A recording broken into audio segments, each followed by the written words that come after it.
1997-ci il yanvar ayının 14-də o evdə tək telefonla danışır və bu vaxt qapı döyülür. Kamilla xanım deyir ki, Məcid, qapı döyülür, baxım görüm kimdir. Dəstəyi qoyur kənara, yəni adboy vermir, dəstəyi kənara qoyur, gəlir qapını açır, gələnlər onun qulluqçusu və onun həyat yoldaşı idi. Deməli, onlar qulluqçu ilə həyat yoldaşı paltonu, ayaqqabılarını soyunana qədər Kamilla xanım gəlir otağa və dəstəyi götürür, Məcidə deyir ki, Məcid, xalam qızı gəlir, mən sənə bir saatdan sonra zəng edərəm və adboy verir.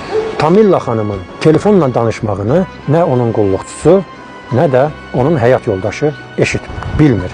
Və onlar evə daxil olurlar. Deməli, əvvəldən bu planı, deməli, bu çirkin niyyəti həyata keçirmək üçün plan qurublar. Onu da qeyd etmək istəyirəm ki, Kamilla xanım qulluqçusunu bütün dostlarına, yaxınlarına, qohumlarına xalası qızı kimi təqdim edir. Deməli, qulluqçu bir anın içərisində Kamilla xanıma tələb edir ki, ona qızılları versin ona. Bir tərəfdən əri, bir tərəfdən qulluqçunun özü təzyiq göstərirlər Kamilla xanıma ki, qızılları ona versinlər. Deməli, onun yataq otağının divarı dələrək, deməli, orada özü üçün belə seyf kimi düzəltmişdi və orada çaynik qoymuşdu, böyük çayniklərdən. Və bütün qızıllarını o çaynikin içində saxlayır. Və onun da qapısını belə səliqəli düzəltmişdi. Qulluqçunun da bundan xəbəri yox. Amma qulluqçu bilirdi ki, Kamilla xanımın qızılları var, amma harada olduğunu bilmirdi. Çünki həmişə onun evinə gəlib gedən, Kamilla xanıma xidmət göstərən bir qadın olub. Evin hər bir, Kamilla xanım görür ki, onu öldürəcəklər və yalvarır ki, deməli, onu öldürməsinlər, mən qızılları sənə gətirib verəcəm. Və gəlir, həmin o dəlikdən çıxarır, çayniki gətirir, içi dolu qızılla verir qulluqçu. Ondan sonra qulluqçusu qızılları əldə edəndən sonra onun həyat yoldaşı əvvəlcədən özü ilə gətirdiyi kapron iplə Kamilla xanımı boğaraq qətlə yetirir. Kamilla xanım çox ehtiyatlı qadın. Onun evində siqnalizasiya vardı və həmin siqnalizasiya birbaşa polisə bağlı.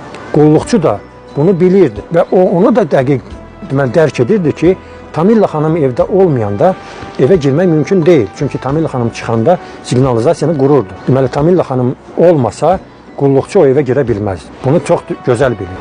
Ondan sonra Kamilla xanımı öldürəndən sonra bunlar evi tərk edirlər. Məcid də görür ki, bir saat yarım keçir, Kamilla xanım ona zəng edir və götürür Kamilla xanımı yığır, nömrəsini yığır.